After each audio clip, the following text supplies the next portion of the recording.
Thank you so much for coming to the first annual Andrew B. Kaufman World Medicine Pathway. This is our first graduating class, so we've been around now for the last 4 years, and we've had some really exciting things happen.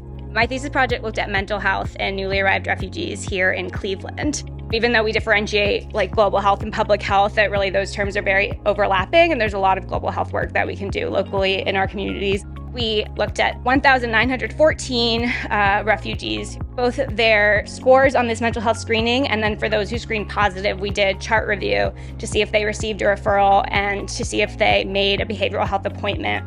Next steps will be to see if we can figure out what we can do as a health system to support refugees in the resettlement process. I have a very strong interest in the impact of climate change on health worldwide. I'm going to talk a little bit about the research project that I've been doing with Dr. Crystal North at Harvard, looking at carbon monoxide exposure and pulmonary function in a Uganda-based cohort.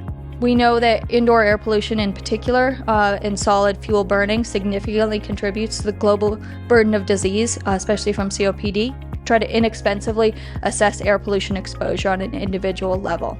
My project was on rheumatic heart disease in Uganda. One of the estimate was there's 40 million people with rheumatic heart disease, predominantly in people living in poverty or with inadequate access to healthcare.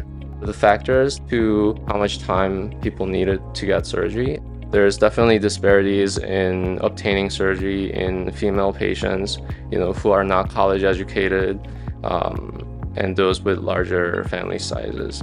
Today, I'm going to be talking about clubfoot education. There are approximately 200,000 babies born every year with pediatric clubfoot, and about 80% of these are in low and middle income countries.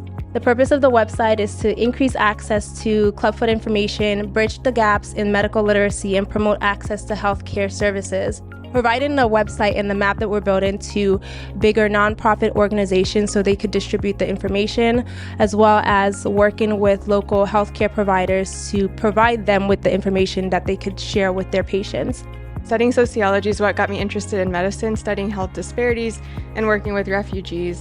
My WMP project is the impact of HIV status and how it impacts the relationship between kidney disease and coronary artery disease in Uganda.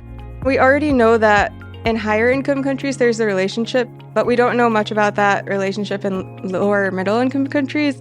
HIV is a risk factor for cardiovascular disease, so we wanted to see the role of HIV in this. The burden of cardiovascular disease is so high everywhere in the world, and I'd like to think about ways to prevent it. The experience of working with so many different people from so many different cultural backgrounds spoke highly to how I would be able to perform not just within residency, but in a global health track. The people in global health have been so amazing and encouraging. I kind of wanted to follow their footsteps and continue the work. A lot of my global health activities have been the ones that have really allowed me to step out of my comfort zone and kind of have been really good opportunities for growth. It may look like the path is very windy, but hearing your passions and hearing of your interests, we can sort of tell what you would eventually choose. So we have great hopes for all of you and really hope that you continue your global health interests and never lose sight of what brought you here. I congratulate those of you who are completing your time and keep an open mind.